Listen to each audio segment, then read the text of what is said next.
So hello, welcome back to the channel and welcome to a monumental moment. For those of you who were regular subscribers, particularly over the last 18 months, I was honoured to have a very personal journey with Aston Martin, configuring a very special edition DBX. And today we're here to introduce DBX up to 11. This is the 707, as the name would suggest. That stands for 707 PS, which is just shy of 700 horsepower. And this is now the world's fastest luxury SUV.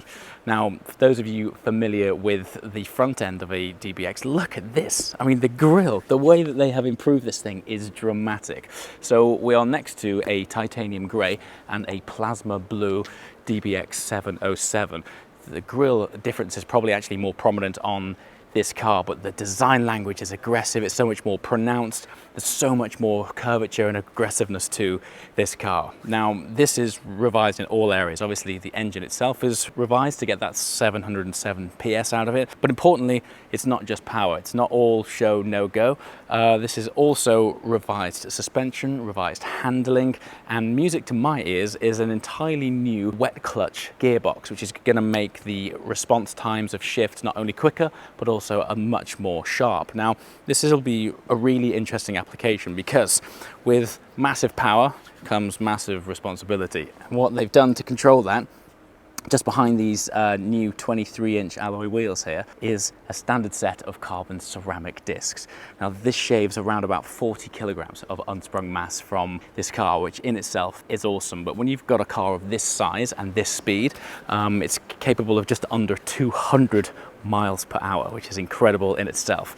And it's early days, but reading between the lines, speaking with the team at Aston Martin, they are planning on setting some records with this car. I'll let you read into that what you will. Now, there's lots of carbon. I mean, look at these beautiful carbon strakes, and this particular paint job as well, because it's a sort of satin / matte finish, the sculpture of the car is highlighted incredibly well.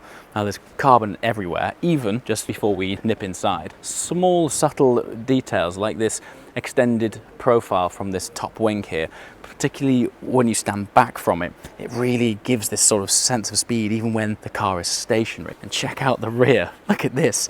Now, I'm not saying the standard DBX by any means was, soft, but this, look at the diffuser. It's got this sort of twin stack diffuser here, also available in carbon fiber. And even though the car actually isn't a wider platform, the way that they've added this new sculpture, it looks lower, it looks wider, basically looks super mean. I mean, check out these vents here.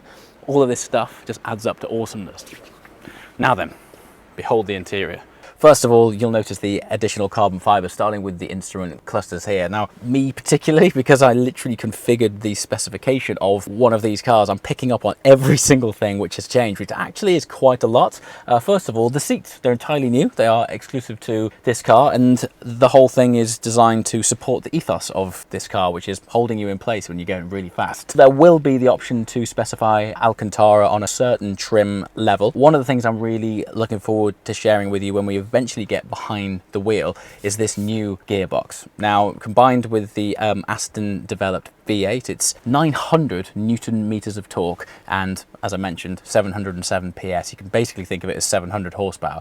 Now, in the standard, dare I say standard, V8 DBX, the gearbox lent itself to a much more of a sort of Grand Tourer feel. It was a bit more relaxed. In this, it's all designed to make it a much more sporty experience. Now, I drew parallels with the way that the standard DBX drove, as if it was a Vantage on stilts. The way this thing bends physics and keeps the chassis flat through incredibly fast turning is remarkable. Aston are telling me they have taken that even further, and it's going to be fascinating to see how this thing feels. Now, these guys are making no bones about it. This is going up to beat the likes of a Lamborghini Urus, and they're bringing it really hard and fast by the introduction of launch control. Now, the standard DBX doesn't have launch control, and I'm really fascinated to see how this thing stacks up, because up until this, that's kind of been the speed benchmark in the SUV world. Okay, and then down here is a new rotary selection for the driving modes. So in standard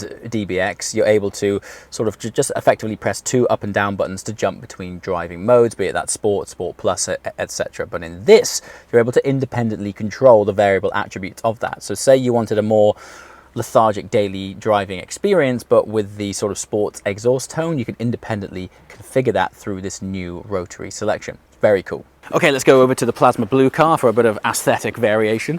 Speaking of which, daytime running lights have also changed. You may remember from the standard DBX that sort of followed the contours of the air intakes. These are now horizontal strakes, and this whole area is sort of flared out now, making it a lot more aggressive style. Really, the front of this is defined by the new grille. It's so Aston Martin, that iconic grille. Super cool. Now then, let's just go over what this 707 actually translates to. And this is absolutely bonkers for a SUV. 0 to 60 in 3.1 seconds. And this actually happens to also be class leading in headroom, legroom and boot space. So it's not like it's compromised in practicality, but for something to be that fast with that much practicality is absolutely bonkers. Now, I think it's worth showing you the interior of this car too, just to give you a flavor of how entirely different a spec can make a car feel. Okay, so if you followed our DBX journey last year, the idea is that you can take this car to Q Division, which is the section of Aston Martin which grants options which aren't on the options list and takes it even further. So if you want to develop your own paint, you can take them a sample of your favorite color that you found from anywhere, and they will create a paint to match that, or a theme to match it. And I think this is an interesting example of that. We've got 3 different segments here. We've got this white stripe down here, we've got this central section with perforated leather and contrast stitching, and then there's a gorgeous but subtle blue Aston Martin logo embroidered in the headrests. But really, if you can think it, the guys at Q can achieve it. And take it from me, we developed our own paint, which was phenomenal, and we were also the first to offer Alcantara on the inside of an Aston Martin DBX until today, when this car's launched. So super cool journey, and amazing to see it being applied to such an awesome version of this car.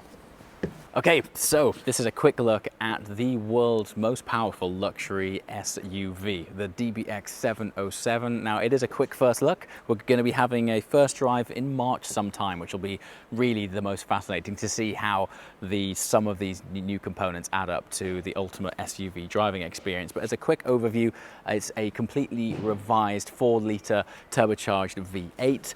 We've got 420mm carbon ceramic brakes as standard, entirely new 9-speed wet clutch gearbox, new seats, revised interior, rolling drive, a select switch inside, and overall just a much more aesthetically awesome and sort of rock and roll finish to what is already a pretty incredible SUV. Anyway, as always, questions and comments below. We'll look forward to immersing you in the very first drive of this car soon. Thanks for watching. We shall see you next time. Ciao.